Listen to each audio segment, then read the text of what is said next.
Convaincu que l'entrepreneuriat social et solidaire est l'une des façons les plus efficaces pour développer des solutions concrètes face à l'urgence des défis sociaux, écologiques et sociétaux, la Massif, assureur mutualiste, soutient le podcast Changer la norme. Et oui, la Massif fait le pari d'un monde plus solidaire, plus responsable, le pari d'une économie positive grâce à notre mobilisation et celle des acteurs du changement. Je veux montrer à toute la France que j'adore de vivre et je veux voir le bonheur dans chaque œil de chaque spectateur.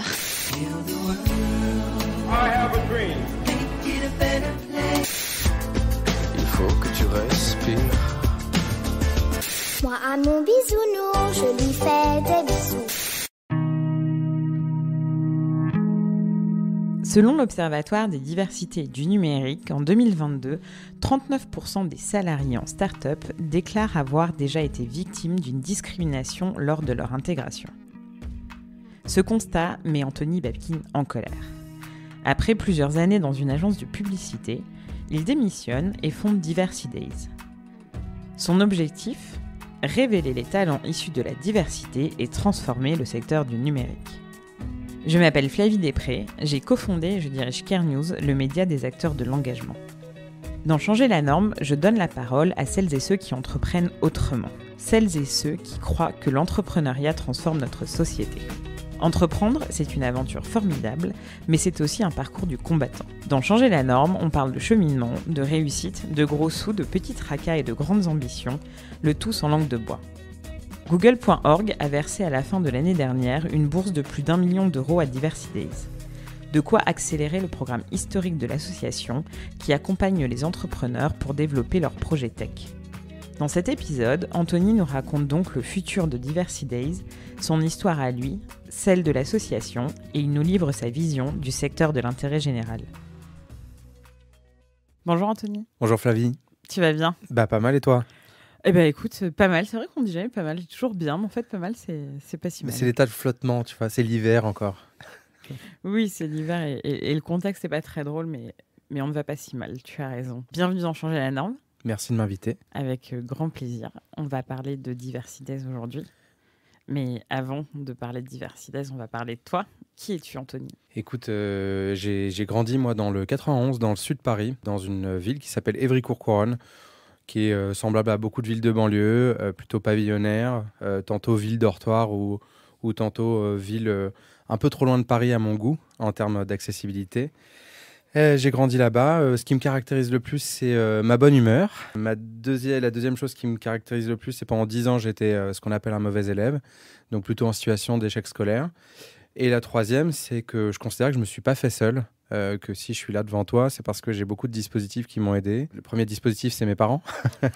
Une mère qui s'est arrêtée de travailler pour me sortir un peu de la galère et ce que j'appelle aussi l'engrenage qu'on peut avoir dans les quartiers ou les villes de banlieue. Voilà. Le deuxième, c'est le soutien scolaire, plutôt aidé par ma ville de quartier, ma maison de quartier, pardon. Et la troisième chose, c'est un mentor. J'ai eu la chance de rencontrer plusieurs profs qui, je pense, ont fait un peu plus que le kilomètre habituel. De rester après les cours, me donner des conseils qui ont peut-être pu m'aider dans mon parcours à m'élever socialement. Voilà, donc Anthony, c'est quelqu'un qui a eu une première vie dans le privé et une deuxième aujourd'hui en tant qu'acteur associatif. Voilà. Donc tu es quelqu'un de co-construit, tu es d'ADN très ESS. Alors, sans mystère, mais qu'est-ce que tu faisais dans le privé avant que tu nous parles de ton entrée dans l'ESS ? Écoute, moi j'ai toujours été passionné par la communication et donc j'ai fait mes premières armes dans la communication numérique. C'était il y a 10 ans la promesse pour toutes les boîtes d'aller se connecter, d'aller sur les réseaux sociaux. Donc je suis arrivé dans cette vague-là et donc j'ai commencé en tant que consultant sur les questions numériques, social media manager, community manager, etc. J'ai monté les différents échelons et mon dernier job, j'étais directeur général adjoint en charge du numérique chez TBWA, donc une grosse agence de conseil en communication. Mais les entrepreneurs sociaux sont souvent de bons communicants. Ou d'anciens communicants, j'ai beaucoup de profils. C'est une arme fatale pour une association quand même, la communication. Faire savoir, c'est aussi important que le savoir-faire à mon sens. Voilà. Donc après cette carrière dans la com et dans le lucratif, tu décides de cofonder Diversity Days. Pourquoi ? Comment ? J'ai eu pas mal de déclics, mais c'est amusant que tu mentionnes le lucratif. Je pense que pour avoir été dans une entreprise qui faisait du profit, j'ai toujours considéré que ce profit n'était pas pas suffisamment redistribué. Donc ça m'a beaucoup interrogé sur le fait d'avoir des gens qui travaillent dans mes équipes et de ne pas pouvoir singulièrement les récompenser peut-être. La deuxième, c'est peut-être d'avoir fait le grand écart entre l'enfant de banlieue qui a grandi dans une diversité sociale, ethnique, culturelle très importante et de me retrouver dans un monde des agences parisiennes très monolithique. J'étais très triste de ça. Au départ, je comprenais pas ce qui m'affectait et peu à peu, il y a une colère qui est née. Et je pense que l'envie d'engagement est venue de là, de me dire en fait, il y a beaucoup d'injustices sociales, beaucoup de gens qui ont les compétences au-delà des périphes, au-delà des grandes villes, et j'ai envie de les aider à monter dans l'ascenseur comme moi, d'autres ont pu m'aider. Donc c'est ça le moteur de mon engagement, c'est ça. Et peut-être la dernière chose, c'est tous les codes informels ou formels qui régissent l'entreprise et contre lesquels j'essaye de me battre. Voilà, tiens, il ou elle est venu en entretien, on l'a pas trop senti. Tiens, il habite loin de notre agence, ça va être compliqué. Tiens, il n'a pas fait de diplôme. Voilà, donc aujourd'hui, le gros de mon engagement, c'est de considérer qu'il faut lire entre les lignes. Il faut sortir du CV traditionnel et donner la chance à des gens qui ont l'intelligence relationnelle, le potentiel de prendre leur place dans des grands groupes ou des belles entreprises en pleine croissance. Et donc, comment ça s'est concrétisé sans rentrer dans les détails de chaque jour de cette aventure, mais voilà, en 2017, tu décides de te lancer, mais tu quittes ton job, tu dis tiens, je vais monter une asso, tu avais déjà le projet, enfin, tu vois, un peu comment c'était? Je me souviens de cette période comme étant une période où j'étais très en colère. Et en fait, il y a deux manières de soigner cette colère-là. Soit c'est de créer quelque chose, tenter de faire sa part, je dirais, ou alors tout simplement de quitter son job, sortir des panneaux, je sais pas, partir en manif, quoi. C'est la bonne période d'ailleurs pour le faire. Mais donc, l'idée de créer une asso, elle a pas été très instinctive. Je me suis juste dit avec ma collègue de l'époque, Mounira Hamdi, on veut créer quelque chose qui aide des gens à prendre leur place dans la tech, dans le numérique. Il existe peu de dispositifs, il existait énormément de formations, il en existe toujours énormément, mais peu de dispositifs d'égalité des chances qui vont chercher des gens en fonction de leur potentielle discrimination, handicap, je sais pas moi, âge, manque de diplôme, et leur permettre de dire, OK, la tech c'est peut-être fait pour vous, comment vous y rentrez, comment on vous aide à vous faire votre place dans ce domaine-là. Donc le moteur, moi, c'était tout simplement agir. Et j'étais un peu lâche, puisqu'à l'époque, j'ai quitté mes 2 jobs. J'ai dit à mes 2 boss, vous êtes gentils, je vous adore, mais je ne me plais plus ici. Et je ne savais pas trop où j'allais, mais en tout cas, voilà, le déclic, et peut-être sans faire le donneur de leçons, tous ceux qui ont envie de se lancer, j'ai dit prendre le risque de tenter l'aventure, sans savoir comment ça atterrira. Mais si le moteur premier, c'est l'engagement, ça peut créer des choses positives. Okay. Donc maintenant, on peut peut-être rentrer un peu dans le détail de ce que c'est Diversité. Donc c'est dans les grandes lignes, tu viens de l'expliquer, c'est un réseau en fait qui amène à des jeunes qui sont pas forcément sensibles et des moins jeunes qui sont pas forcément sensibles les sujets de la tech et vice versa, qui sensibilisent aussi peut-être le domaine de la tech à la richesse des profils qui existent hors de ceux qui côtoient habituellement. Mais alors concrètement, comment ça s'articule, comment ça se fait? Vous faites du plaidoyer, des manifs? Oui, on a plein de choses. Et j'ai tendance à dire qu'on est sur 2 jambes. On a nos programmes d'un côté et on a notre plaidoyer de l'autre, ce qui est assez classique. Mais je dirais que le plus difficile, c'est de gérer à la fois ces programmes. Il y en a 3. Il y en a un qui aide à la reconversion professionnelle, qui s'appelle Déclic numérique, qui a accompagné déjà 7000 personnes en France depuis 2 ans. Donc on est sur tous les territoires. Il s'agit pas mal de personnes en situation de handicap, de femmes, de personnes au RSA. Et en fait, on les aide à faire comprendre ce que sont les métiers du numérique, comment on s'y reforme, quelles sont les trajectoires, quels sont le champ des possibles, etc. Il y a énormément de travail qu'on fait en ce sens. Deuxième programme, c'est un programme à destination des entrepreneurs sociaux. On travaille énormément avec les territoires. Là, par exemple, la ville d'Évry-Courcouronnes, dans laquelle on va pour la 2e fois. C'est un programme qui fait 120 heures, qui adresse des gens qui ont des problématiques sociales, sociétales, et qui ont envie de prendre la tech comme un espèce de levier. Et le 3e s'appelle Take Your Place. Donc, on l'a créé avec la Fondation Mosaïque pour aider des startups à mettre en place des politiques de diversité et inclusion. Donc, c'est beaucoup de formation, beaucoup d'actions proactives pour leur faire rencontrer des candidats différents. Et quand je dis deuxième jambe, c'est que le gros de notre travail, c'est de faire prendre conscience aussi des enjeux qu'il y a dans notre société autour de la tech. Je dis souvent, c'est le 2e secteur qui recrute le plus en France. C'est une famille de 800 métiers. Il y a 39%, ça c'est une étude qu'on a sortie l'année dernière, qui montre 39% des boîtes tech ont discriminé des gens lors de leur entrée dans leur rang. Donc, il y a un gros enjeu aujourd'hui de faire savoir ça, quels sont les problèmes dans la tech, et aussi essayer de les transformer. Donc, ça passe par tous les programmes dont j'ai parlé juste avant. Avant que ça devienne très organisé, avec vraiment des programmes établis, et peut-être que tu pourras revenir Je ne sais pas si on aura le temps sur tous, mais sur au moins un ou deux. Comment vous vous êtes structuré au début? J'ai une petite lubie sur les débuts des histoires, mais souvent, elles veulent dire beaucoup.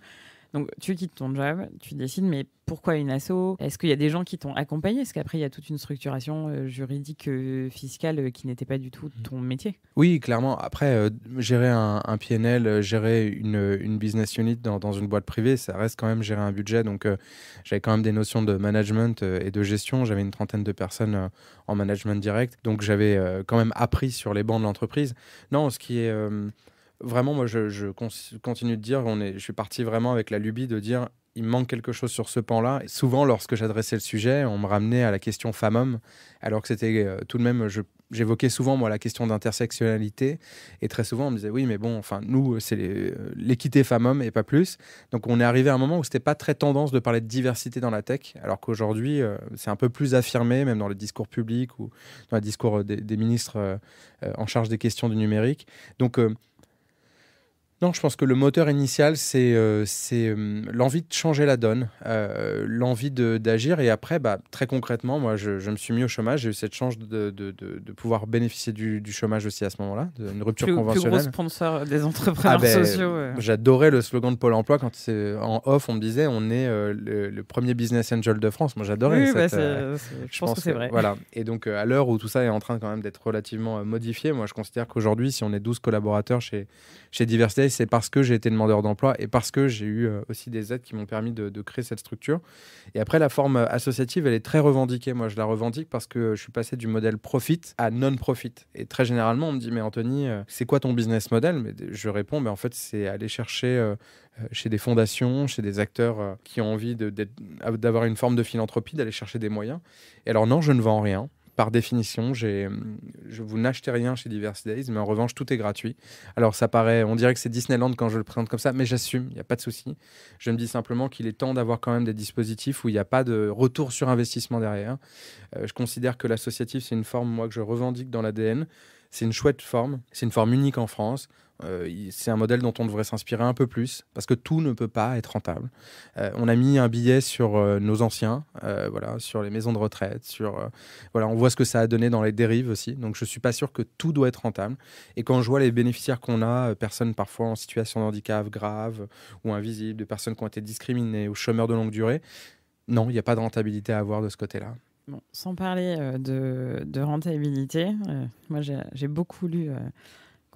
il y a fort longtemps, quand je faisais mes études, quelqu'un qui disait non-profit doesn't mean no income, je pense. Il y a quand même besoin d'argent pour faire fonctionner tout ça. Comment est-ce que c'est organisé? Vous ne fonctionnez qu'avec du mécénat? Tu as des programmes pour les entreprises qui vous accompagnent? Oui, on fonctionne essentiellement sur des appels à projets publics ou privés. Le dernier en date, c'était le plan d'investissement dans les compétences du gouvernement. On a aussi eu un gros soutien de la part de Google.org, qui est la branche philanthropique de Google.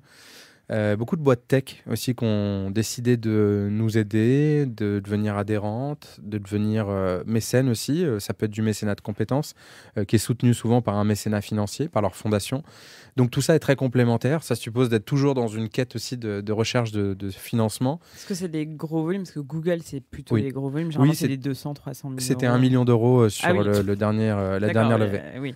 On l'a dit publiquement, donc je peux me permettre de le dire là. Non, mais voilà, moi j'étais restée sur Google, c'est minimum 200, 300. 1 million, ça commence à faire beaucoup d'argent. Oui. Ça commence à faire de l'argent. Et puis, moi j'aime bien rappeler au début ce qu'était Diversity Days. Je me rappelle que Google nous avait soutenus à hauteur de 5 000 euros. Donc en 5 ans, on a fait beaucoup de chemin. Google nous a vu évoluer, mais comme d'autres acteurs, je pourrais parler d'Axat, je pourrais parler de Shopify, je pourrais parler d'EDF, toutes ces boîtes-là qui à un moment ont vu aussi notre perspective, notre croissance, nos résultats, parce que tu parlais d'outcomes, et je pense que c'est ça qui est important, c'est quel objectif nous, en tant qu'acteurs associatifs, on se fixe. Parce que je dirais qu'on a la double peine quand même. On a un enjeu de rendre des comptes, mais on a un enjeu d'impact aussi. Parce qu'une structure profit, elle doit rendre des comptes à ses actionnaires ou je sais pas, à ses clients. Mais nous, on doit rendre des comptes à tout le monde sur notre bilan d'impact aussi. Et donc, je dirais que c'est à double exigence. Je pensais peut-être pas ça avant d'arriver dans le monde associatif. Sans rentrer... Non, tu pourrais nous faire le détail de ta mesure d'impact, mais vous êtes attentif à comment déjà vous vérifiez que les messages sont perçus? Parce que ça me semble très difficile à mesurer. Et après, j'imagine que c'est les talents, les pépites, les gens en fait, qu'on met dans l'emploi? C'est quoi les quelques critères que vous suivez? Déjà, moi, le critère premier, c'est en effet qui se joint à nos programmes naturellement. Au départ, on était obligé de notifier au talent de la diversité, du numérique. Diversité avec cette espèce de mot que tout le monde critique parce qu'on ne sait pas ce que ça veut dire. Pourtant, derrière diversité, il existe des vrais critères, 24 critères aujourd'hui de discrimination potentielle. Mais bon, bref, aujourd'hui, je pense que la chance qu'on a, c'est que le positionnement de l'asso se suffit à lui-même pour convaincre les gens qui doivent y rentrer. On fait un gros travail sur la communication en mettant en avant des rôles modèles très différents, des personnes en situation de handicap, des personnes seniors dans l'emploi, des personnes LGBTQIA+. Et en fait, le fait de voir cette espèce d'élan de différence dans nos messages fait que les gens se reconnaissent. Donc le meilleur retour sur investissement qu'on a, c'est des gens qui nous écrivent proactivement en nous disant merci de montrer dans ce visuel, je sais pas, une personne voilée, j'en vois très peu et ça m'a convaincu de regarder qui vous étiez. Et puis après, dans le live et après dans nos animateurs, dans mes équipes, j'ai des personnes très différentes aussi. Donc, je dirais, c'est faire ce qu'on dit et dire ce qu'on est aussi dans ce qu'on est. Moi, l'équipe, elle est très diverse aussi par définition. Et l'autre métrique, on a une mesure d'impact qui est réalisée depuis maintenant 2 ans par Pôle emploi, qui est très fine. La dernière était sur les 2500 demandeurs d'emploi qui ont suivi le programme sur ces 2 dernières années, là, le programme d'aide à la reconversion. Et on voit qu'il y a une différence de 20% entre quelqu'un qui aura suivi notre programme ou pas en termes de reprise d'études. Donc on voit bien qu'on est un catalyseur aujourd'hui en France sur la capacité de gens à reprendre la voie vers une formation vers les métiers du numérique. Est-ce que 5 ans après, tu es toujours aussi en colère? Waouh, très dure ta question.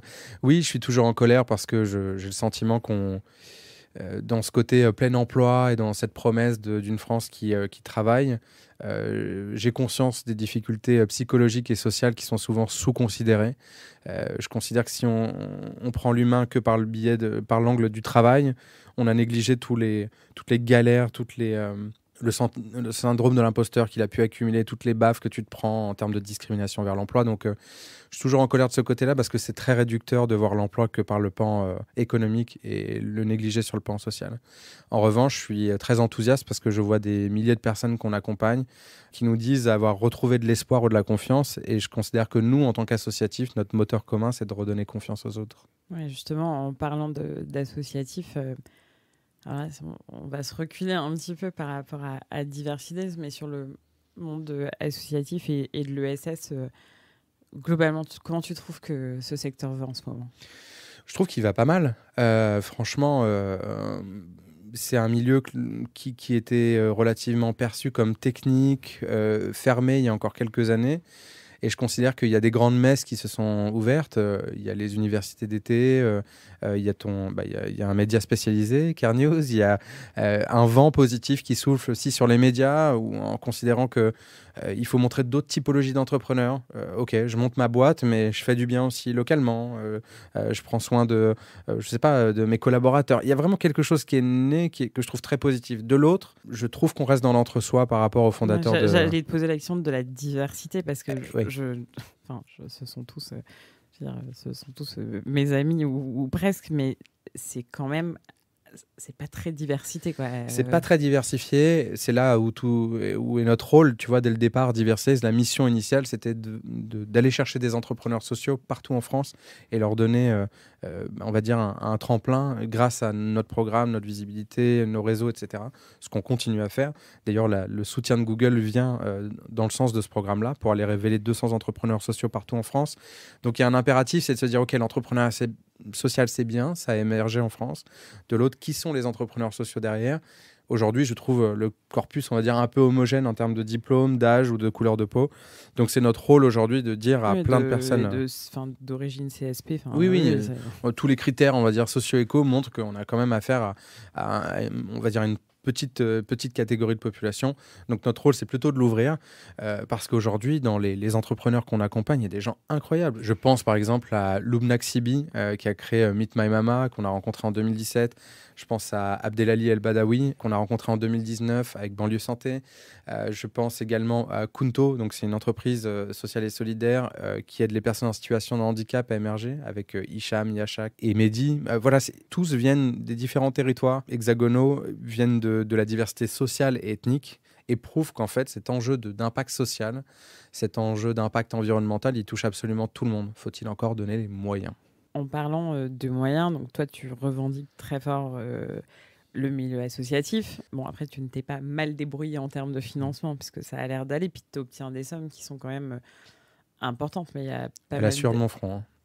Non, j'ai pas dit que tu n'avais pas de mérite, mais je n'enlève pas le mérite. Je dis juste à tes auditeurs que j'ai conscience qu'aujourd'hui, c'est une vraie bataille pour obtenir des fonds. Oui, et c'est rare parce que les montants Fondation Google, la France s'engage, enfin tous les montants importants, il y en a très peu, mais après il y a pas mal de saupoudrage, c'est vraiment très négatif, mais c'est vrai. Je dis souvent que c'est un gâteau de miettes, hein. Donc j'ai fait partie de ces miettes pendant 3 ans et je n'ai pas dormi pendant 2 ans pour avoir des soutiens qui sont importants. Et puis parce qu'il a fallu prouver l'impact, mesurer, monter au créneau, faire entendre notre voix, exister dans un environnement où pour notre part on n'existait pas. Et je considère que l'égalité des chances est encore un parent pauvre de l'État, c'est pas une priorité nationale. Donc soit tu te bats pour obtenir des moyens et exister en tant que structure associative, soit tu restes à une échelle locale, tu as toujours ton utilité, mais malheureusement le manque de moyens peut se faire ressentir à un moment ou à un autre. Ouais, mais le problème, moi j'aimerais bien t'entendre aussi, mais c'est plus glissant comme terrain, c'est que le problème du manque de moyens, il vient pas que des gens qui recherchent des moyens, il vient aussi de ceux qui les donnent. Est-ce que tu as l'impression, et on n'est pas obligé de mettre dans le même panier toutes les entreprises et tous les financeurs de France, mais que, alors que c'est des sujets qui sont stratégiques et qu'il y a aujourd'hui des vraies alliances entre les entreprises et les assos, dans le sens où les assos éveillent la conscience, servent aussi les entreprises à se cultiver, à s'améliorer parce qu'elles adhèrent. Mais est-ce que tu penses que le financement est à la hauteur des enjeux ? Non, il ne l'est pas. J'ai la chance ce soir d'être aux côtés d'un lauréat, celui des moins de 35 ans des Échos Positive Planète. J'étais lauréat moi-même l'année passée, donc ce soir on se rencontre, c'est un moment cool, il y a 35 autres talents qui seront présents. Et en fait, j'ai lu son portrait dans les Échos tout à l'heure et il dit je vais en profiter d'être à Paris, puisque lui, son asso est à Marseille, je vais en profiter d'être à Paris pour dire que le rôle aussi des fondations, c'est de subventionner des petites assos de quartier ou des assos de plus petite taille. Donc bien sûr qu'il y a un trou terrible. Et en fait, si on se compare à nos voisins, qu'ils soient européens ou même si on se compare aux États-Unis, la philanthropie, c'est culturel. Aujourd'hui, nous, quand on dit philanthropie, les gens s'interrogent en disant « Ah bon, il y a des gens qui donnent de l'argent pour aider des projets qui méritent d'en avoir et qui mériteraient de ne pas être mis sous le coup de la rentabilité ». Donc oui, je pense qu'il faut qu'on se réinterroge sur cette notion de philanthropie. Oui, aujourd'hui, il manque des moyens énormes au monde associatif qui compte des milliers, pour ne pas dire des centaines de milliers de bénévoles. Et oui, moi, ça me chagrine. Et je continue à me dire qu'en fait, si aujourd'hui, ça reste un parent pauvre, c'est parce qu'il y a peut-être aussi une forme de désunion de la part des acteurs associatifs qui ne savent pas travailler ensemble. Il y a parfois de l'ego, il y a parfois des difficultés à s'aligner sur une stratégie, une vision. C'est un sujet éminemment politique. Voilà, donc il y a plein de raisons qui l'expliquent. Et puis, je pense que c'est le rôle de l'État aussi sur un sujet aussi central que celui-là, aussi investir massivement. Merci Anthony. Dernière question, est-ce que tu es prêt ? Let's go. Quelle est la raison d'être de Diversity Days ? Rendre cette société et ce monde du travail plus inclusif. On se bat pour faire en sorte que le monde du travail de demain ressemble vraiment à la France. La femme ou l'homme politique que tu voudrais convaincre ? Aucun. Ils n'ont pas besoin de moi pour être convaincus. La taxe que tu aimerais inventer ou supprimer ? La taxe égalité des chances. La taxe Anthony. Non, je n'ai pas cette prétention. Non, la taxe égalité des chances, ça serait intéressant d'avoir, en fonction des critères sociaux, une taxe qui permette de redistribuer un peu les cartes. Le meilleur conseil entrepreneurial qu'on t'ait donné ou que tu as envie de donner ? Baisse la tête, mais baisse pas les yeux et avance. Et la chose la plus urgente à faire pour vraiment changer la norme ? Mettre l'égalité des chances en priorité nationale, au même titre que les violences conjugales ou que le climat. Alors, c'est des sujets qu'on ne compare pas, et je ne m'aventurerai jamais à les comparer, mais je pense qu'il y a une pression continue sur ces sujets qui mériterait d'être la même sur les questions d'égalité des chances. Merci Anthony. Merci à toi. Merci d'avoir écouté jusqu'au bout cet épisode. Changer la norme, le podcast de Care News se retrouve sur SoundCloud, iTunes, Spotify et partout la technologie à l'heure de nous mener. N'hésitez pas à nous suggérer des invités, à faire des commentaires, à diffuser autour de vous et à noter de podcast afin de vraiment changer la norme. Merci.